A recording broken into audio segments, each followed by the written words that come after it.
Abonne-toi et écoute cette intéressante histoire jusqu'à la fin. Il y a bien longtemps, dans un paisible village du Sine, vivait une femme nommée Mame Diarra. Elle n'avait ni mari, ni enfant, mais tout le monde la respectait pour sa bonté, sa discrétion et sa sagesse. Elle vivait seule, non loin de la vieille gare désaffectée de Toubatoul, dans une petite maison en banco entourée de fleurs séchées par le vent du Sahel.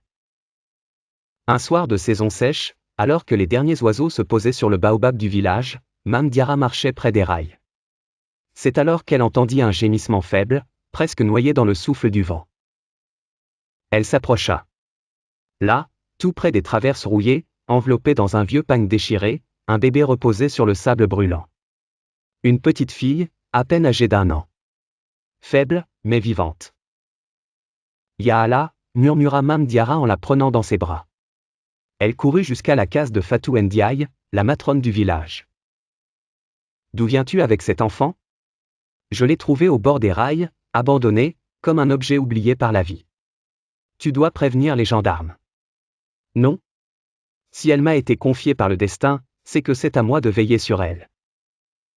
La matrone soupira. Elles lui donnèrent un peu de lait de chèvre, la couchèrent dans un coin chaud, et la vie recommença. Le lendemain, tout le village parlait de Mame Diarra et du bébé trouvé. À son âge, elle joue à la mer ? Quelle folie ! Mais Mame Diarra ignora les rumeurs. Elle appela la fillette Sokna, ce qui signifie « respectée, noble ». Sokna grandit au milieu du sable, du Nil, des chansons anciennes, et des prières du soir. Elle était vive, éveillée, étonnamment sage. À 3 ans, elle récitait les versets de la sourate Al-Fatiha à la mosquée. À 5 ans, elle lisait les pancartes du marché. Cet enfant est béni, disait l'imam. Elle ira loin. À l'école de la commune, elle devint la meilleure élève.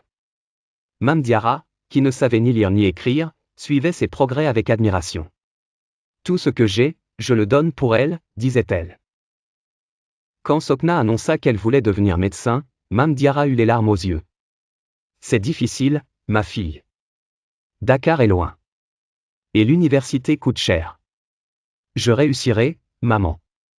Pour toi. Pour nous. Elle décrocha une bourse et partit. À Dakar, les études la dévoraient, mais elle appelait tous les soirs. Maman, aujourd'hui on a disséqué un cœur. Et j'ai bien compris la leçon. Masha'Allah. Tu fais ma fierté, ma fille. Plus tard, elle rencontra Babacar, un étudiant en pharmacie, qu'elle présenta à Mame Diarra. Il est respectueux, dit Mame Diarra. Mais que tes livres